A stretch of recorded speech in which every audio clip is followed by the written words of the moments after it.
Good afternoon, everybody. How you doing today? And welcome to the latest edition of the Drew Mini Alive podcast. So great to have you with us for this Friday, the first day of December, the year 2017. And of course, this is Andrew L. Perry.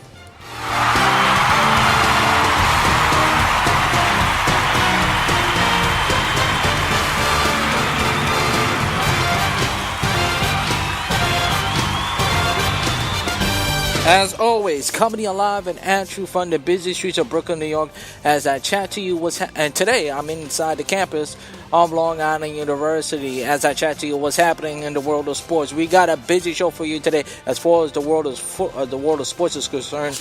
As we look ahead to championship weekend this week, and then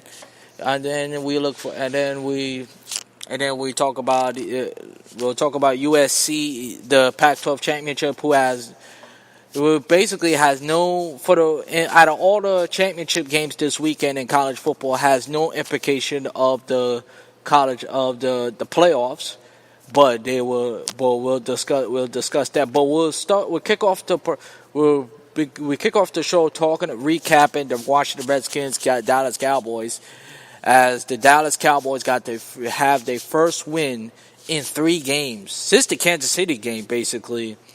And the games has been sluggish. Besides the Cowboys' offense being sluggish, and in the first half turned the ball over 3 times, despite of the Redskins. It didn't, and Dak Prescott he hurt his hand, but it wasn't serious, so the X-rays was negative. And the result, the Cowboys got their first win since they beat the Kansas City Chiefs, and since Ezekiel Elliott serves his suspension. So it turns out the Cowboys could win the game without Ezekiel Elliott after all, by the score of 38-14, and give themselves a little slight chance. Keep their playoff dreams alive, even though realistically is most likely. As for the Redskins, they could the best they could finish is 8-8, as their season is going nowhere. And let's be honest, both teams are not going anywhere. And the game. This is not your typical this. Even though NBC trying to make it to be a Redskins Cowboys rivalry, and it's a great rivalry, the greatest rivalry in the NFL, as far as what a rivalry in sports is all about. This game was unwatchable. I am sorry. These Thursday night games has been unwatchable, and it's been unwatchable. Because honestly, when it's Thursday night football, you're not looking forward. Are you really looking forward to Thursday night? Oh, Thursday night. It's not like Sunday night. Oh, Sunday night you can't wait to either, for example, the Giants or the Jets play, or Cowboys, Eagles, or Rams, Seahawks, etc. But these Thursday night games, they are unwatchable. And as I mentioned before, unless they put in if it's opening night for to start off the NFL season, and the Thanksgiving games. Because the Thanksgiving games, the Thursday games, the Thanksgiving games last week are the games you really look forward to. The Lions, the Cowboys, because they're traditional, they're a part of your life, it's historic. Outside of that, the Thursday night, they need to get rid of the Thursday night games once and for all. Not only because it's unhealthy and you're putting the player's life at risk and it's not enough recuperating. The games are unwatchable. And the games are not You don't look forward to the games. You really don't. Even though you're a die-hard football fan, you're not looking forward to it. Since they created Thursday Night Football since the NFL Network created Thursday Night Football in 2006, what games that you could say is very you look forward to?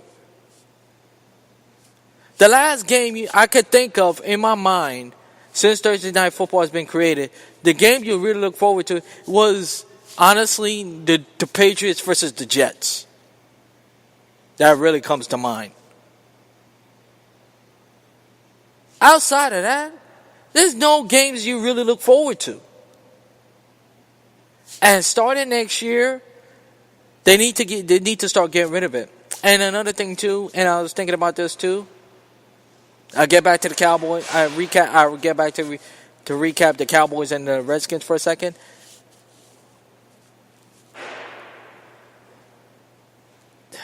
What was gonna say? Now I lost track. Now I lost track of time. Now I lost track of mine. What was I gonna say? Oh yeah. Despite the fact that despite of a lot of games in 2000 games since the Thursday Night Football has been started. Like I said, the game that I could think of, in my opinion, since Thursday Night Football has begun, was the New York Jets versus the New England Patriots when Brett Favre was a Jet and the Jets beat them in overtime. I don't remember the score on top of my head. But outside of that, the Thursday night games has been awful.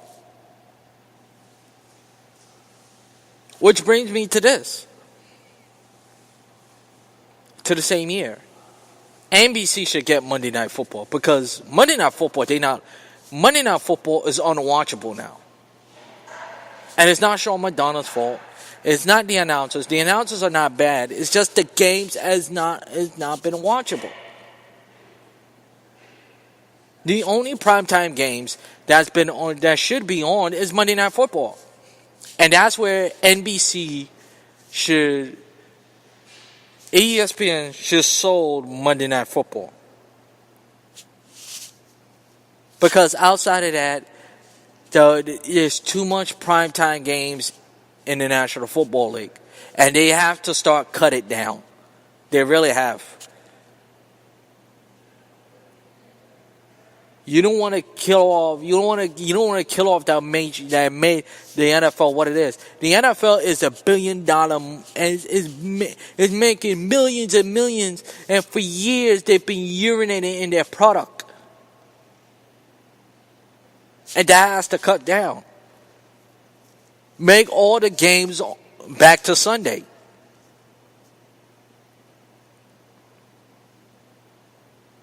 And get rid of, and somewhat get rid of Sunday Night Football too, because we watch football from 1 o'clock till 4 o'clock, and by Sunday night, unless the game is really actually good, you're not gonna tune into Sunday night because you watch a lot of Sunday Night Football. You watch a lot of football all day long. So you say to yourself, as a football fan, what the hell is the point?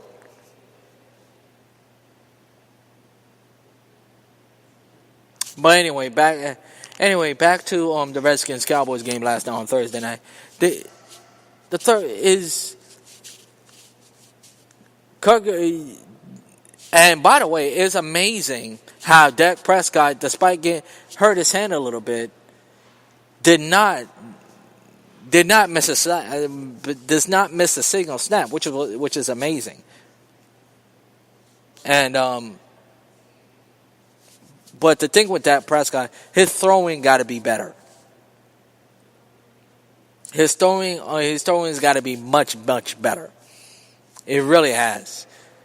He really has. And this year is starting more and more that when I hear other shows that Dak Prescott is not a good thrower, I was like, what are you talking? I was thinking last year it didn't show, it didn't show last year, but this year it reflects a lot because obviously Ezekiel Elliott, and this is and nothing in my eyes are more important besides having an offensive line. And I didn't think Dak Prescott was sacking this game.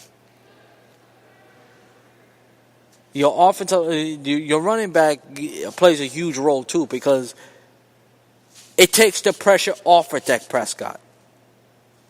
And you could see in the offense in the Cowboys that they miss Ezekiel Elliott a lot.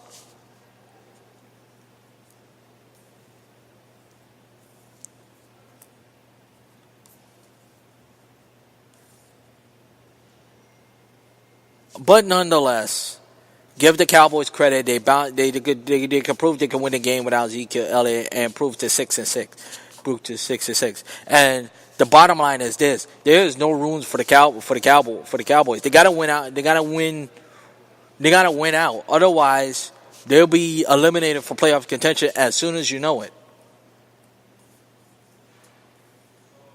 Because it's the playoffs, and let's look at the NFC playoff picture. If the two teams, if the playoffs ended today, the Cowboys are out. Then the two teams that would be in are from the NFC South, the Carolina Panthers and the Atlanta Falcons.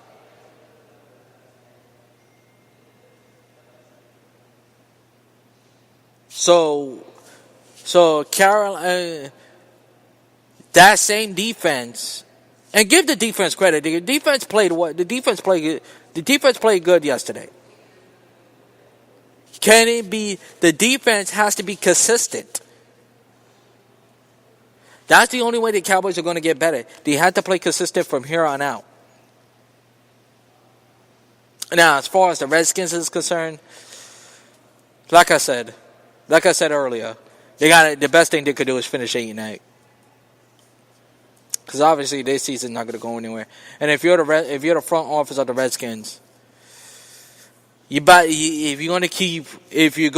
future reference, if you're going to keep Kirk Cousins, you gotta really, really help him out offensively. Despite despite Crowder, and despite the wide receiver they have, and you see how Kirk Cousins could throw that football. Kirk Cousins is a good quarterback. He really has. Despite he threw 2 interceptions and a fumbled the football. They got themselves a really good quarterback. But moving forward, they gotta get enough receiving help. They really gotta get enough wide receivers if the rest is going to get forward in 2018. As their season, their playoff chances, their division.